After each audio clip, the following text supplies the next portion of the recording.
Right now, there is a race happening that makes the 1960s Cold War look like a schoolyard game. But you won't find it on the front page of the Wall Street Journal. While the media is distracting you with billionaire joyrides and tourist rockets, a much smaller, more dangerous group of entrepreneurs is looking at the moon and seeing something very different. They don't see a giant leap for mankind. They see a $1 trillion bank account waiting to be unlocked. We've been conditioned to think of space as a national pride project, something for governments and flags. But that era is dead. We have entered the era of the space mine. There is a specific reason why people like Naveen Jain are spending $50 million of their own money just to land a small box on the lunar equator. It's not about exploration. It's about a billion-person problem that is currently worth more than every oil field on Earth combined. To explain this like you're 5, imagine the moon isn't a rock. Imagine it's a floating vault filled with the rarest resources in the universe, helium-3 for clean energy and precious metals that our 21st century technology literally cannot survive without. For 50 years, that vault was locked because the entry fee was too high. It used to cost billions of dollars just to get a seat at the table. But the math has just changed. In the next 10 minutes, we are going to deconstruct the moon formula, a plan to bring the cost of a lunar mission down from $100 million to under $40 million. We're going to show you why the smart money is quietly filing mining claims while the rest of the world is arguing over stock prices. Because if you can mine the moon for $20 million and bring back materials worth $500 billion, you haven't just won a race. You've created the world's first trillion-dollar industry. To understand how a private citizen can even dream of owning a piece of the solar system, you have to meet Naveen Jain. Jain isn't your typical billionaire. He didn't make his money in oil or traditional real estate. He made it by solving what he calls billion-person problems. If you walked into his home, you wouldn't just see expensive art. You'd see the largest private collection of meteorites on Earth, rocks from space worth over $9 million.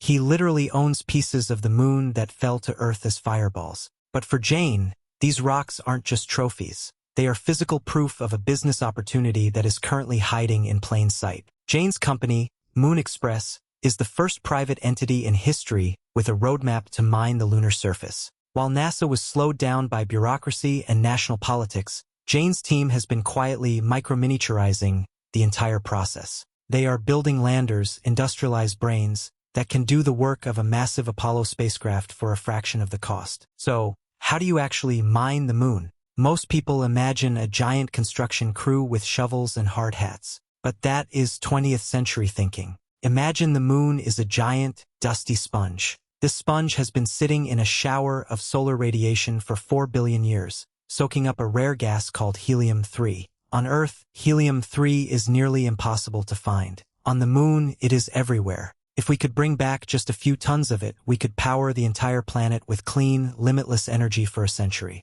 But here's the trick to mining. You don't dig, you bake. Because the moon has no atmosphere, these valuable materials are trapped in the top layer of dust, called regolith. The ELI-5 version of a moon mine is essentially a robotic easy-bake oven. You scoop up the dust, heat it up until the gases are released, and catch them in a bottle. The real genius isn't in the digging, it's in the software. Moon Express isn't building heavy rockets. They are building guidance, navigation, and control systems. They've targeted the lunar equator, specifically the dark, flat lava plains, because they are the perfect runways for autonomous robots. By using 3D printers on the lunar surface, they plan to turn the moon's own soil into the structures they need to survive, effectively living off the land, so they don't have to carry heavy supplies from Earth. In the world of millionaire problems, everything comes down to CapEx versus OpEx. Initially, everyone thought a moon mission was a $100 million entry fee. That's a national superpower price tag. But Jain and his team realized that by miniaturizing the electronics, they could bring that cost down to $50 million, and eventually as low as $20 million per mission. Now, do the math. If it costs you $20 million to send a robotic oven to the moon, and that robot brings back materials or even just data worth $500 billion, you haven't just made a profit. You've created the first trillion-dollar industry in human history. Jain's philosophy is simple. When you tell somebody what you're doing and they don't think it's a crazy idea, then you're thinking too small. To the rest of the world, mining the moon is madness. To the elite insider, it's the most logical business move on the board. While you're watching the news argue over the next interest rate hike, billionaires like Naveen Jain are operating on a different frequency. They have a repeatable formula for wealth that the mainstream world completely ignores. The formula is simple. If you want to make $1 billion, you must solve a billion-person problem. Most people think about money as a goal, an orgasm they're trying to reach. But for the elite, making money is just a byproduct of fixing a systemic failure. Jane looks at the moon and doesn't see a destination. He sees a solution for Earth's 4 biggest crises: energy, water, food, and healthcare. Take energy. If we can harvest helium-3 from the lunar dust, we don't just sell gas. We solve the energy shortage for the entire human race forever. That is a billion-person problem. And when you solve a problem at that scale, the trillion-dollar valuation isn't a projection, it's an inevitability. In business, we talk about moats, the thing that protects a company from competition. For most businesses, it's a patent or a brand. But in the moon race, the moat is something much more powerful: craziness. When you walk into a party and tell people you're writing a new app for the iPhone, they nod and understand. That market is crowded, competitive, and has a tiny margin. But when you walk in and say, "I'm going to 3D print a robot on the moon using moon dust to harvest energy for Earth," people think you're mad. That madness is the ultimate competitive advantage. As Jane puts it, when you tell somebody what you're doing and they don't think it's a crazy idea, then you're thinking too small. If everyone thinks you're crazy, they won't try to compete with you. You have a 10-year head start while they're still trying to figure out if it's even possible. The smart money loves being called crazy. It means they own the entire field. While national governments are busy fighting over borders on Earth, private visionaries are realizing that the future has no borders. It only has infrastructure. But here is the silent force that determines who wins this race. Most entrepreneurs fail because they focus on the exit, the big pile of cash. But building a trillion-dollar industry requires a different psychological makeup. You have to enjoy the process more than the result. It's about 4:30 a.m. wake-up calls, obsessive work ethics, and a total alignment of mind, body, and soul. In 2026, the race isn't just about who has the best rocket. It's about who has the stamina to solve the problems that everyone else is too sane to touch. We've established the why and the who. Now we have to look at the how.